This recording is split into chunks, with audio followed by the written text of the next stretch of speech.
Un invité incroyable, franchement, magique et magnifique, journaliste indépendant. Il a son média qui s'appelle Steven K. C'est un média incroyable. Il a fait aussi, il a écrit son livre, hein, Chemin, la forge de soi, disponible sur Amazon. Livre incroyable, justement, il va nous en parler. Il a réalisé plus de 700 interviews. C'est incroyable ce qui se passe. Un maximum de bruit, s'il vous plaît, et d'applaudissements pour mon gars sur un certain Steven.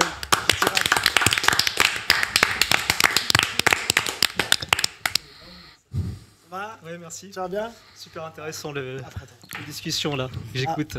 C'est très enrichissant en tout cas d'écouter diverses opinions. Ouais. C'est ça.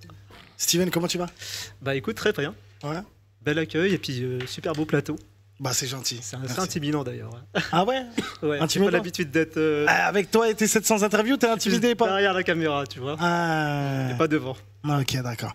Justement, on parlait tu as écrit un livre, tu as fait plus de 700 interviews, journaliste indépendant.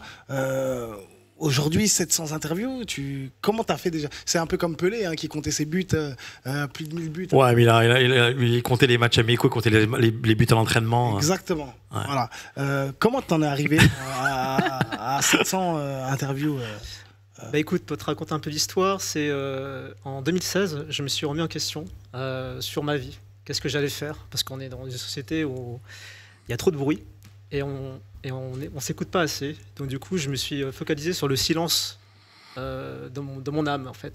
C'est la phrase de Jean-Claude Van Damme qui m'a beaucoup parlé, qui disait n'écoute pas le bruit du monde, écoute le silence de l'âme. Et ça m'avait vraiment marqué cette phrase. Et du coup, je me suis posé plein de questions. Que faire? Parce qu'il y a tellement de métiers, mais en fait, je ne me retrouvais toujours pas. Je me sentais limite incapable de faire ça. Donc, je suis parti 3 jours à La Rochelle pour me remettre en question. Me ressourcer, c'est ça. Et je me suis dit, tiens, t'es bon à faire quelque chose, c'est t'intéresser à la vie des autres. Sauf que, bon, bah, ça paye pas. Mais je me posais pas cette question de est-ce que ça paye ou ça paye pas. Je voulais savoir déjà ce que moi, je voulais faire, ce que j'aimais faire. Donc à partir de là, je me suis dit, tiens, je vais peut-être monter un média dessus. Et c'est un jour, à la gare Saint-Lazare, j'ai rencontré un homme qui a plus de 60 ans, donc là aujourd'hui il a 70 ans, qui s'appelle Ghassan Mkabari, qui est un monsieur qui faisait du skateboard à l'envers sur deux bras, quoi. Incroyable. Et on a discuté. Tu l'as rencontré à la gare Saint-Lazare? Ouais, par hasard. Tu discutes avec lui ou tu le vois faire du skate? Je le vois faire du skate. Tu le vois faire du skate à l'envers? C'est ça. Okay. Et je me suis dit, en fait, c'est marrant parce que quand tu as des gens incroyables, les gens n'osent pas, tu sais, leur parler, les aborder. Bien sûr, bien sûr. On dirait un peu des extraterrestres. Et moi, je suis plutôt assez curieux comme garçon. Et puis, je viens vers lui, on discute, super sympa. On a, au fur et à mesure, créé des liens d'amitié. Et un jour, je me suis dit, tiens, j'aimerais bien l'interviewer. Donc c'était ma première personne que j'ai interviewée. Et je me suis dit, tiens, fais une liste de personnes que tu aimerais interviewer. Donc j'en ai fait 10, dans le milieu de la santé au départ. Et je me suis pris au jeu. Donc en fait, je me suis laissé emporter. Alors je pourrais pas comment t'expliquer mon intuition, l'énergie. Enfin, je suis pas croyant, hein, mais je crois à une force, une puissance qui nous guide tous. Et voilà, je suis parti dans plein de directions. Sur ma chaîne, tu vois, j'ai 30 thématiques. Donc j'ai interviewé par exemple les descendants de Jules Verne, de Gustave Eiffel qu'on parlait. Un homme qui a fait le tour du monde à pied pendant 11 ans, Jean Bédiveau. Là récemment, on a fait le père d'Elon Musk, Elon Musk. Le créateur du TGV. En fait, je m'intéresse beaucoup à des personnes qui ne sont pas forcément connues. Mis en lumière. Voilà, mis en lumière. Mais qui ont fait des choses incroyables et qui mériteraient justement d'être en lumière. C'est ça. Donc je me suis dit, bah, tiens, c'est quoi qui te motive le plus en fait? Je me suis dit, c'est la curiosité. Qu'est-ce qui nous entoure en fait? On ne se rend pas assez compte, je pense, de ce qui nous entoure. On est dans une société où on se sent seul, mais en fait, on nous aide en fait, de manière visible et invisible. Et moi, je m'intéresse beaucoup au côté invisible et personnes de l'ombre, qu'on ne parle pas assez. Et d'ailleurs, ils ne veulent pas des fois qu'on parle d'eux, mais le fait d'aller vers eux, bah, ça les touche. Par exemple, tu vois, j'avais interviewé un monsieur qui répare la colonne vertébraux des enfants handicapés pour qu'ils puissent marcher. Dr James, et quand je l'ai interviewé, il m'a dit bah waouh, merci infiniment, ça me touche que tu m'interviewes, et moi je me sens, tu vois, limite touché que ce monsieur me dit ça, alors que pour moi c'est un peu mes stars, quoi. Voilà, je vais vers ces gens en fait qui, je trouve, qui apportent vraiment des choses positives, et pour moi ils sont légitimes, quoi. Donc je mets beaucoup ces personnes en lumière. Donc toujours laisser place à l'écoute. Donc j'impose pas mon point de vue parce que c'est pas mon rôle. Et donc du coup j'interviewe des gens dans plein de domaines divers et variés. Donc j'ai pas vraiment une communauté, si tu veux, qui me suivent, parce que c'est un peu difficile. Tu vois, un jour j'interviewe un monsieur qui sort du corps, qui fait des sorties du corps, et puis le lendemain le champion du monde de château de cartes, enfin truc qui a rien à voir. Traiteur de Tetris, traiteur du docteur Maboul. Enfin. Je regarderai. Pour parler de FIFA, j'ai même interviewé Seb Blatter en visio dans ma petite chambre de 15 mètres carrés. Bien. On a fait une interview avec ce monsieur, et en fait très controversé, mais j'aime bien aussi les gens controversés. C'est intéressant. En fait, j'interviewe vraiment tout type de personnages. Et donc, et justement, tu parlais de ça, des gens controversés, etc. Déjà, comment tu les contactes aujourd'hui? Alors, c'est les Seb Blatter, tu parles du père d'Elon Musk, tu parles quand même de Dr James aussi, des personnes, voilà, qui sont quand même des grandes personnalités, hein, parce que pour moi, Dr James, c'est la meilleure des personnalités que tu aies pu interviewer. Ouais. Mais voilà, c'est comment tu arrives à les toucher, ces gens-là? Comment tu arrives à les interviewer? Écoute, on est dans une société où on complique trop les choses. En fait, j'y vais avec mon cœur, c'est le cœur. Ça paraît un peu futile ce que je dis. Oui, il y en a, tous les autres n'ont pas de cœur, bien sûr. Mais en fait... facile. J'y vais avec mon cœur. En gros, nous, normal... Non, mais c'est vrai qu'on sent beaucoup de sincérité dans ce que tu dis, c'est vrai. On sent énormément de sincérité, ouais. En fait, tout est question d'énergie. Tu vois, je vais te raconter un truc parce que là, récemment, j'envoie des mails à des personnes que j'aimerais interviewer et ça ne marche pas. Parce que je vais bientôt arrêter mon média en janvier. D'ailleurs, ça sera en lien avec le record du monde que je vais faire le 11 janvier. Quelle est la raison? Tu veux arrêter? Je vais arrêter parce que je suis... donc ça fait 2016 que je fais ça, donc ça fait presque 9 ans. Donc en fait, je l'ai fait par rapport à... C'est une quête personnelle. Déjà, je me posais des questions et du coup, j'en ai fait plus de 700 interviews là, depuis plus de maintenant 8 ans. Et j'arrive à une autre étape de ma vie, en fait, tout simplement. Mais je vais continuer toujours à faire des rencontres, parce que j'aime bien rencontrer des gens. Donc là, je vais bientôt mettre fin à mon média en janvier. Et du coup, je vais faire un record du monde pendant 42 heures avec un ami qui va m'interviewer. Où, pendant 42 heures, je ne vais pas forcément raconter qui je suis, un petit peu, mais surtout, je vais en hommage aux 700 personnes que j'ai interviewées. C'est un hommage que je souhaiterais leur faire parce qu'ils m'ont ouvert leur porte, leur âme. Et ça, je suis quelqu'un de très reconnaissant pour ça. Et je remercie toujours la vie, en fait. À chaque fois, quand j'interviewe quelqu'un, je dis toujours merci la vie parce que j'ai fait des rencontres, mais je ne pensais jamais pouvoir rencontrer. J'ai fait même le père d'Emma Watson, tu vois. J'ai fait le producteur de Seigneur des Anneaux, de Matrix, enfin des gens. Là, bientôt, ceux qui connaissent bien sûr la série V, l'ancienne série V, le producteur, le réalisateur qui a fait la série V, tu vois, ça c'est. C'est très enrichissant. Tu vois, même Philippe Croison, un monsieur qui a perdu ses bras, ses jambes, qui a traversé la Manche à la nage et qui a relié les 5 continents, et qui a fait aussi Paris-Dakar, que j'ai rencontré 2 fois de suite parce que j'ai fait aussi un documentaire où il est aussi dedans. Et un jour, il est venu me chercher à la gare en voiture. Je me suis dit, c'est incroyable, un monsieur qui n'a pas de bras, pas de jambes, mais il vient me chercher en voiture.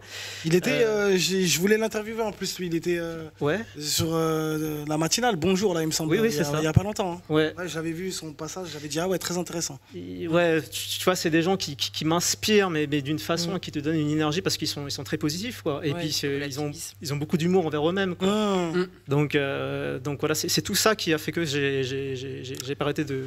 Et donc là, Steven, ça veut dire le 11 janvier, samedi 11 janvier, 42 heures de live. C'est ça, en direct, sur Twitch. Comment ça? Attends, faut que tu nous expliques, parce que je comprends pas très bien. 42 heures. 42 heures. Et c'est Pékin Express, en fait, ton truc, c'est quoi? C'est une dinguerie. Ouais, garde à vue pendant 42 heures. C'est ça. Pourquoi 42 heures? 42 parce que c'est un chiffre symbolique. 42, ça part d'un livre qui connaissent. 6 x 7. Ouais, il y a ça, il y a la science-fiction. Ça part du livre 6 x 7. On dit que, tu sais, toutes les réponses, toutes les questions qu'on se pose dans l'humanité, on a la réponse, c'est 42. cherchons sur Google, les gens ils verront ce que ça signifie 42. Puis il y a d'autres significations aussi dans le 42, mais ça, je laisse les gens regarder, quoi. D'accord. Donc, en quoi va consister ce live? Qu'est-ce qui va se passer? C'est-à-dire, ok, c'est une interview de toi, mais tu vas détailler et décrypter toutes les interviews que tu as fait, c'est ça? C'est ça, ouais, avec des anecdotes, avec plein de choses, comment j'ai financé mon média, parce qu'on parlait d'argent et tout. Moi, j'ai tout auto-financé moi-même, et franchement, parce que je travaillais à côté. Et c'est vrai que d'avoir comment dire, le travail et sa passion, c'est important. On peut pas tout en vivre de sa passion, mais j'apprends beaucoup dans le monde du travail. Ça m'a aussi donné beaucoup d'énergie pour booster ma passion. Tu te rends compte, tu interviews, par exemple aujourd'hui, j'ai rencontré des princes, des princesses, et puis hop, tu retournes à ton job alimentaire. Waouh, le truc, c'est impressionnant, quoi. Mais ça te permet de rester humble toujours. Et moi, on dit toujours le plus important, c'est le chemin. Moi, c'est pas le chemin qui compte, c'est le début qui compte. Pourquoi le début? Parce que en cours du chemin, on peut se perdre. Et donc, moi, je n'oublie jamais d'où je viens, surtout. Oh là là là là là là, incroyable. C'est magique. Non, c'est fort ce que tu viens de dire. C'est clair. Voilà, et puis tu vois, on parle des vues aussi. Mbappé s'est perdu en chemin, tu penses? Moi, Mbappé, j'ai beaucoup de respect pour lui. Tu sais, c'est facile d'attaquer les gens quand ils sont en perdition, ou ils sont diabolisés, ou quoi que ce soit. Moi, je soutiens toujours les gens. J'aime bien défendre les plus faibles. Il n'est pas faible, mais je suis toujours J'aime bien être de l'autre côté, dans le côté inconfortable. Donc moi, j'ai un gros soutien pour lui. Il a apporté beaucoup de choses. Il apporte toujours des choses. Et je pense qu'il va apporter des choses au fur et à mesure. Donc moi, Mais il a fugué quand même. Il a fait une petite fugue. Il s'est peut-être pas perdu, mais il a fait une fugue. C'est lui qui a décidé en fait de se perdre. Après, je pense j'ai un avis personnel. On va le retrouver, t'inquiète. Ouais, donc, mais je pense qu'il a beaucoup de pression et pas que des personnes qu'on voit forcément à la télé et des gens qui sont derrière, qui sont extrêmement très puissants. Et je pense que dessus, il peut pas tout dire parce qu'il a peut-être des engagements, des contrats, je sais pas. Mais voilà, j'espère qu'il va rebondir. 42 heures de live, c'est samedi le 12, c'est ça? Le 11 janvier, pardon. Le 11 janvier, incroyable 2025. Pourquoi le 11 janvier 2025? Est-ce qu'il y a une signification ou pas du tout? Tout simplement parce que Dao pouvait pas venir, pouvait pas le faire le 1er janvier. Et donc il m'a dit, on le fait après parce qu'il y a les fêtes. Donc je dis ok pour le 11 janvier. Donc voilà, il y en a... Donc voilà, on a choisi le 11 janvier. Puis après, j'en ai encore 2 autres qui arrivent un peu plus tard aussi. Et là, tu vas rentrer dans le Guinness des records alors là? Dans le Guinness des records, ouais. Bah ouais, 42 heures de live, c'est du jamais vu, personne n'a fait. Le record, c'est 33 heures. En fait, j'ai interviewé tellement de champions du monde et de recordman du monde et je trouve ça drôle d'avoir son propre record du monde. Et pour finir mon média, j'ai trouvé que c'était une bonne manière de terminer. De finir par un hommage. Donc après si quelqu'un fait 43 heures, tu reviens? Non. Tu rechausses les crampons? Comme on dit, les records sont faits pour être battus, mais je le fais pas pour le record. Je le fais vraiment, de manière égoïste pour moi-même et pour rendre hommage surtout à toutes les personnes. Et je pars avec pas de regret du tout. Tu vois, je suis tellement reconnaissant envers toutes les personnes qui m'ont ouvert leurs portes sans savoir qui je suis. Et ça n'a pas de prix pour moi. T'es plus passionné, ça veut dire, si? Je suis passionné toujours par les rencontres, mais plus par le monde des médias. Parce que j'ai vu un peu comment ça se passait. Il y a de l'ego, j'ai de l'ego, mais il y a trop d'ego et trop d'histoires. On a bien se donné un peu des genres. On part de pas grand-chose, et puis après on grandit. Je me suis rendu compte que certains, c'était pas vraiment le cas. Qu'ils avaient une grosse équipe derrière, qui venait pas forcément d'un milieu, tu vois, comme ils prétendaient. Donc, mais c'est comme moi, quoi. Je sais pas, je te connais pas. Pas mal. Je croyais qu'il allait dire exactement. Tu vois. Non, pas du tout. Je te piège un peu, je sais pas. Mais ouais, c'est tout ça. Et puis surtout que, voilà, comme je t'ai dit tout à l'heure, c'est des questions que je me suis posées à moi-même et maintenant je suis plus dans la recherche de questions. Je suis dans une autre phase de ma vie et de contempler, tout simplement. Contempler, observer le monde tel qu'il est et le plus important, c'est s'aimer, je pense. Mais est-ce que tu ne dirais pas que tu es guéri au final? Puisque tu as dit que tu es parti à La Rochelle, tu t'es remis en question. Est-ce que ce n'est pas une forme de guérison qui fait que tu finis ton média? Parce que cette blessure-là est tout à fait complètement refermée, en fait. Ouais, c'est ça. J'ai encore des blessures, hein, tu vois. Mais c'est vrai que les questions... C'est d'autres combats. Ouais, voilà, c'est ça. Et C'est un autre combat, c'est un autre chemin que je prends. D'ailleurs, comme le livre Chemin, avec un S. Ouais, c'est ça en fait. Ce sera nous le chemin. Ah, tu vas pas me faire chanter ça. Excuse-moi, je me permets, c'est quoi ton prochain défi après cette interview-là? Alors j'ai 2 autres records. Un qui est en fait le marathon d'interview, c'est-à-dire j'ai interviewé 100 personnes de l'affilée. Donc le record c'est 55 heures, donc j'aimerais bien faire 60 heures aussi. Donc là je peux interviewer, si tu veux, pas forcément des gens connus, enfin j'ai pas fait des gens connus, mais je veux dire même des inconnus. Ça me plairait. C'est challengeant d'interviewer aussi des gens qu'on connaît pas. Un genre de micro-trottoir, tu veux dire? Ouais, c'est ça m'intéresserait. Tu vois, c'est un peu sortir de sa zone de confort, ça j'aime bien. Et puis le troisième, c'est record du monde dans un bain glacé. On n'a pas fait le lien direct, on l'a pas eu. Voilà, il a dit dans un Bangladesh. Déjà, un Bangladesh, là, il a dit un bain glacé, c'est encore pire. C'est ça. Pendant 30 un Bangladesh, minutes. j'aurais compris, mais là, Bangladesh. C'est ça, pendant 30 minutes, on Non, va... mais ça nous force à te poser la question. Pourquoi? Alors, pourquoi? Parce que c'est marrant parce que tu vois, je passe toujours d'un monde, d'un univers à l'autre. Parce que j'ai interviewé récemment le champion du monde de bain glacé, qui s'appelle André Billy. C'est vrai que quand tu dis genre Bangladesh, comment il dit? Moi j'ai Bangladesh dans la tête, c'est horrible. Bangladesh. Champion du monde de Bangladesh. Donc tu vois, ça part de Il y là. a des championnats du monde de bain glacé. Mais ça t'est venu pendant l'interview? En fait, C'était Guinness déjà un truc qui trottait depuis longtemps. a mis ce record, mais en fait, il n'existait pas avant, c'est récent. Donc là, ils l'ont créé. Donc du coup, on sera les premiers à être vraiment recordman du monde. Et c'est combien de temps? Il n'y a pas de record. Ah, il n'y a pas de record encore sur le Guinness. Mais le sien aussi, lui, il a fait, je crois, il a fait plus de 3 heures. Dans le bain glacé. Et c'est quoi la température? Je pourrais pas te dire, mais c'est plein de glaçons. Je Mais pourrais c'est pas te que t'es dire. pas frileux. Il reste 3 heures. Ouais, 3 heures, sans bouger.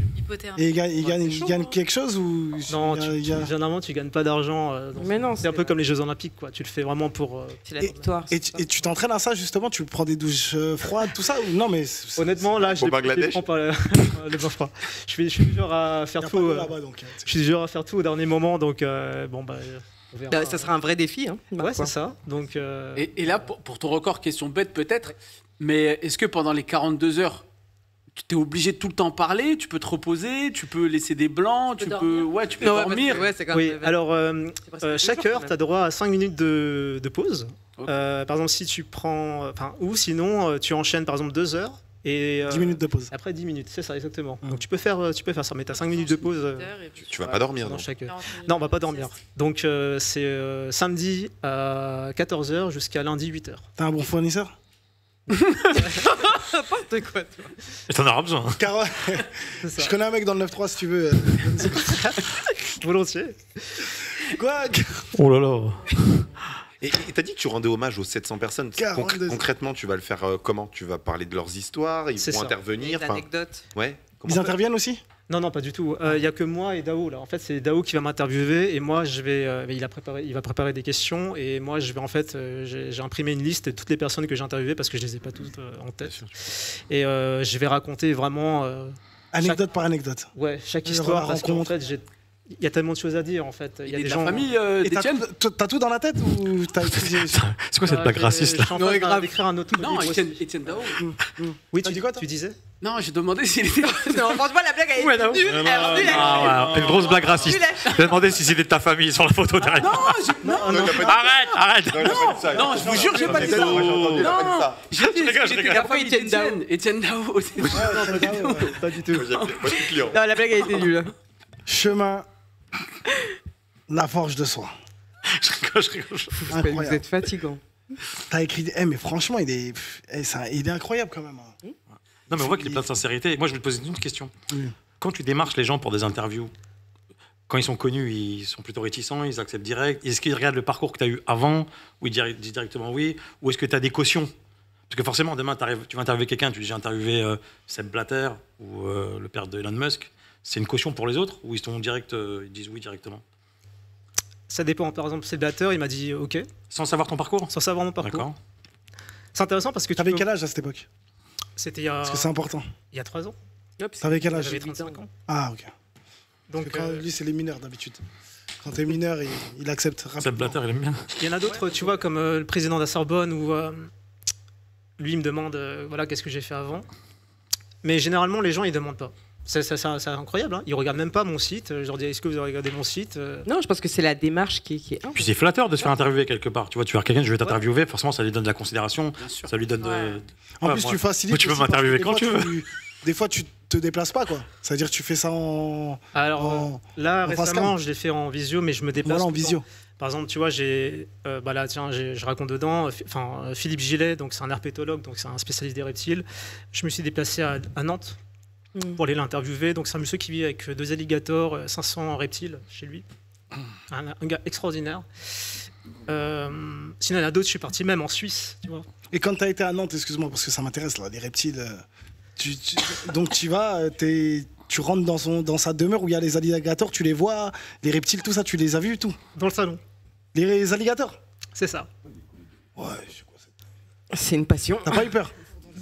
Moi aussi, je vais te poser une question. C'est que la personne ultime que tu aurais voulu interviewer, c'est quoi la personne ultime pour toi? Donald Trump. Que tu n'as pas eu, c'est vrai, c'est une bonne. Ah, mais je vais aller loin. Ah bah là, il a que tu n'as pas eu. Ouais, dis la personne. Demain, je te dis voilà, je te fais rencontrer qui tu veux. Maintenant, on sort d'ici. Tu t'interviews qui? Tu peux dire la malle. C'est vrai. J'avoue. Ah mais il peut tenir. C'est une question qu'on pourrait poser à tout le monde d'ailleurs. C'est une question qu'on pourrait poser à tout le monde d'ailleurs. Ouais, c'est vrai. Hein. Quelqu'un de connu, tu veux dire? Connu ou inconnu? Ouais. Quelqu'un, ça peut être un aïeux, je sais pas, ta grand-mère, ton grand-père. Ouais, peu importe. Bah, mon grand-père. Bah voilà, tu vois. Mon grand-père, parce qu'il a vécu pendant 12 ans dans un camp de concentration. Parce que tu vois, le Laos, on ne sait pas, parce que je suis d'origine du Laos, c'est le pays le plus bombardé de l'histoire, et on ne le sait pas. Parce que nous, les Asiatiques sont souvent assez discrets. On n'est pas du genre à... Extravagant. Ouais, c'est ça. Ouais. Et mon grand-père, j'aimerais tellement l'interviewer dessus pour qu'il puisse témoigner, en fait. Et qu'est-ce qui le bloque par rapport à ça? La pudeur? Ouais, certainement, ouais.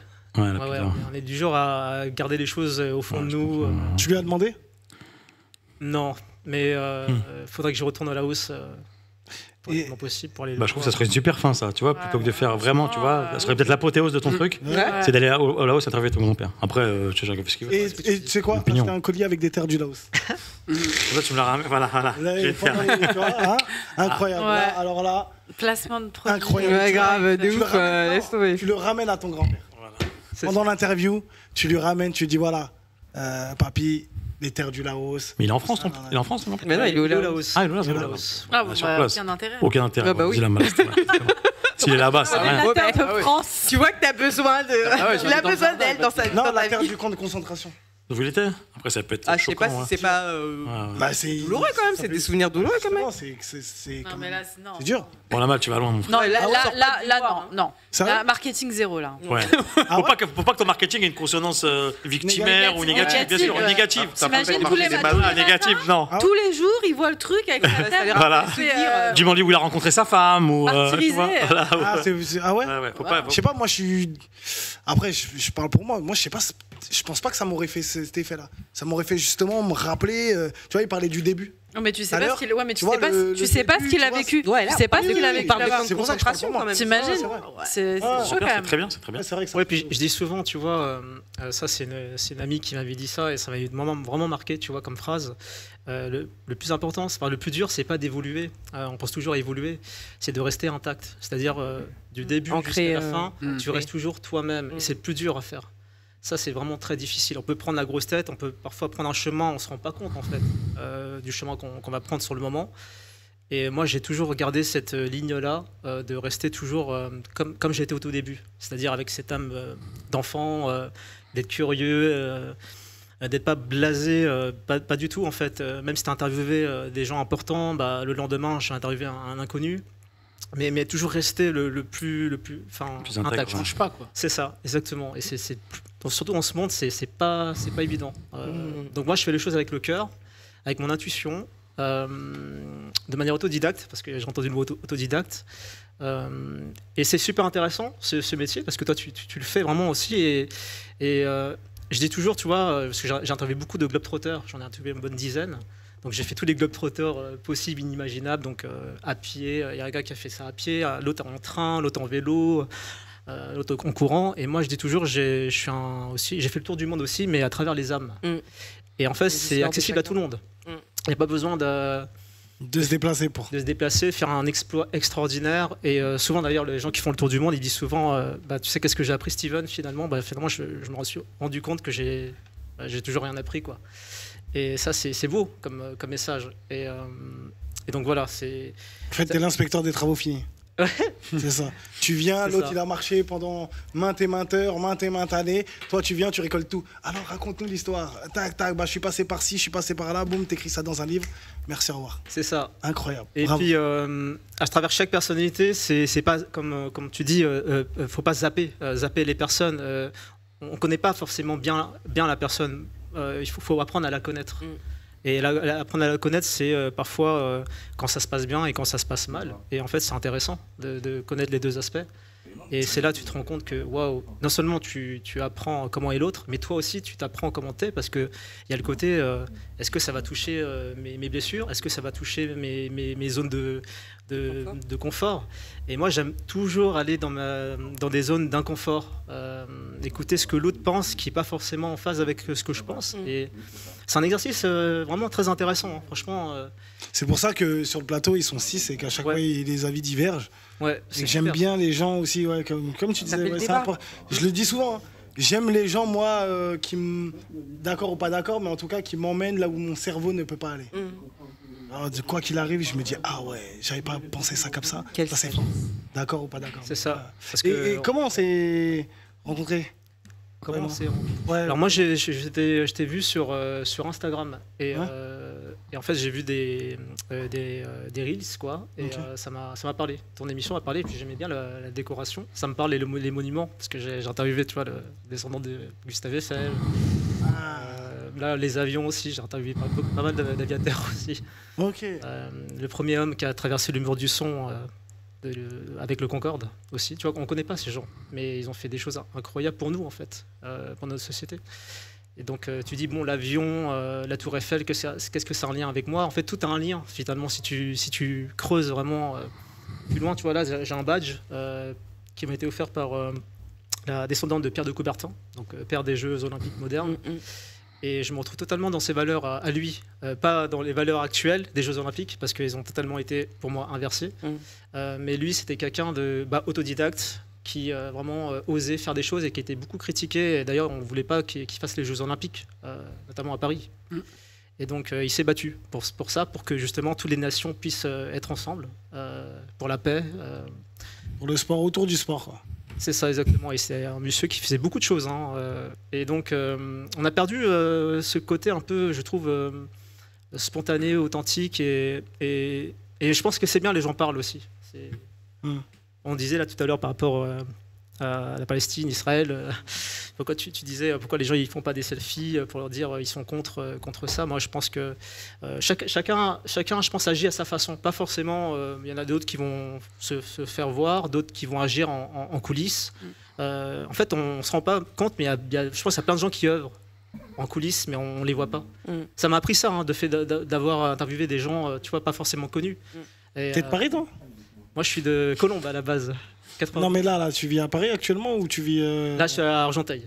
Ouais, banlieue parisienne. Banlieue parisienne, c'est ça. Ouais. Bah, quand on rencontre une personne qui connaît pas très bien, tu dis t'es de Paris, même quand tu habites en banlieue parisienne, quoi. Ouais. C'est ça. Et tu fais quoi dans la vie, là, actuellement?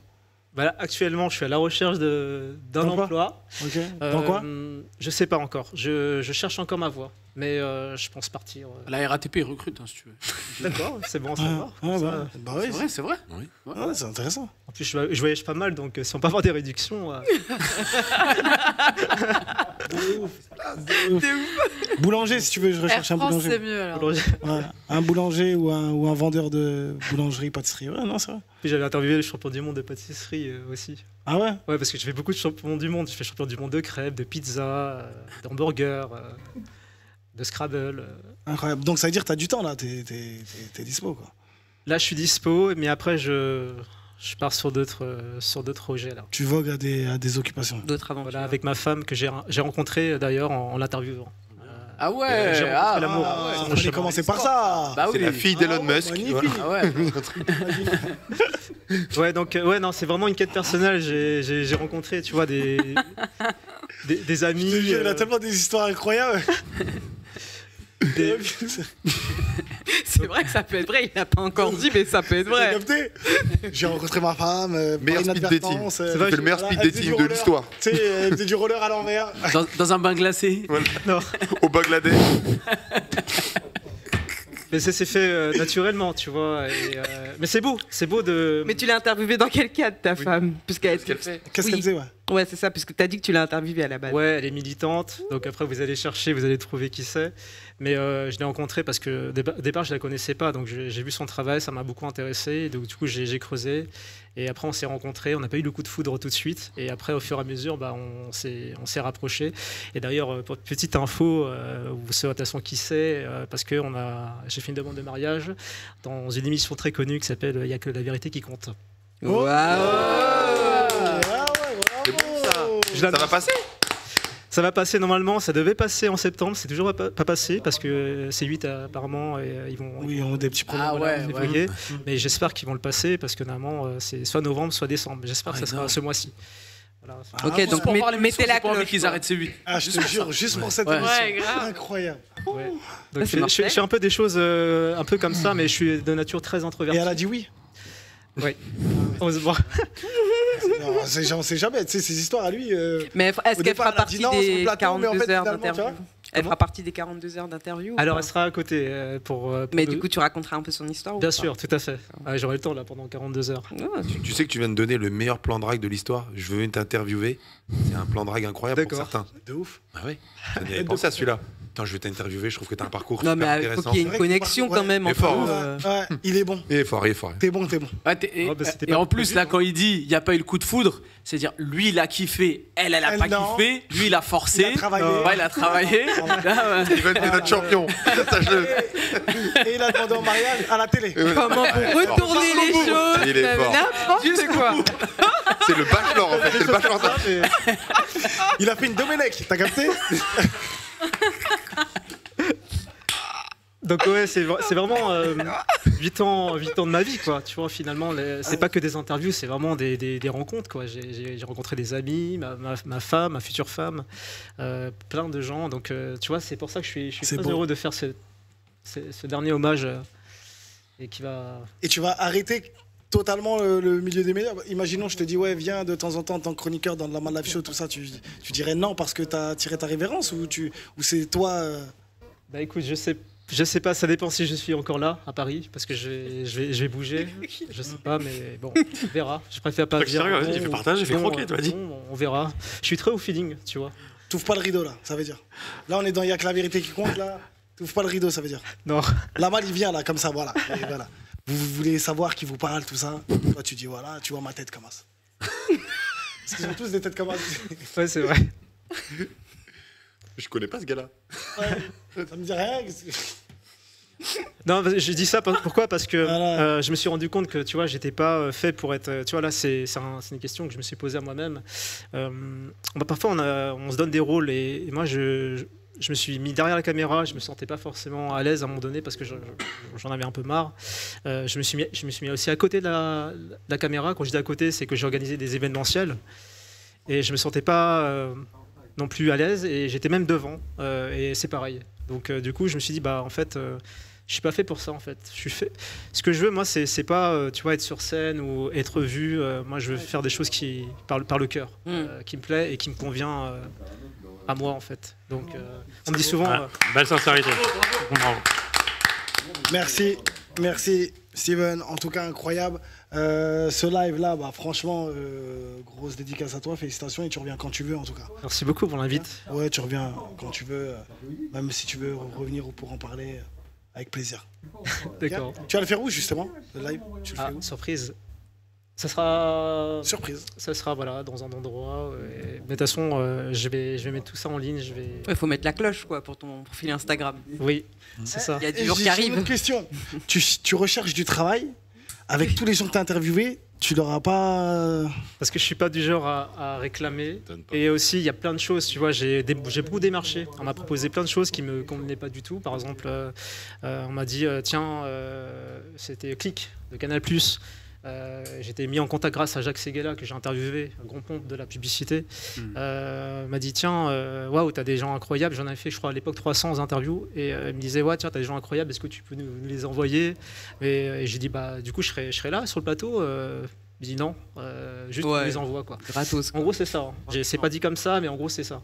Moi, je dis non, non merci, quoi. Tu vois, en fait, les gens que j'ai interviewés, on a créé des liens d'amitié et de confiance. En fait, s'ils viennent, c'est parce que c'est moi qui... Ils ont confiance en toi. Voilà, donc on parle pas assez de ça, justement. On croit que les gens, t'as pas un animateur qui est jaloux contre toi, le mec de légende Alors, tu vois, ça, c'est intéressant que tu me dis, parce que je me suis posé tellement de questions. Est-ce qu'il y a du racisme? Est-ce qu'il y a de la jalousie? Jalousie de la jeunesse? Tu vois, on est jaloux un peu des... Enfin, je suis pas jeune non plus, hein, mais ouais, je me suis posé beaucoup de ces questions-là, en effet. Il prend aussi des gars de l'ombre pour les interviews. Moi, j'ai un avis perso sur la question. Je pense qu'il cherche le buzz.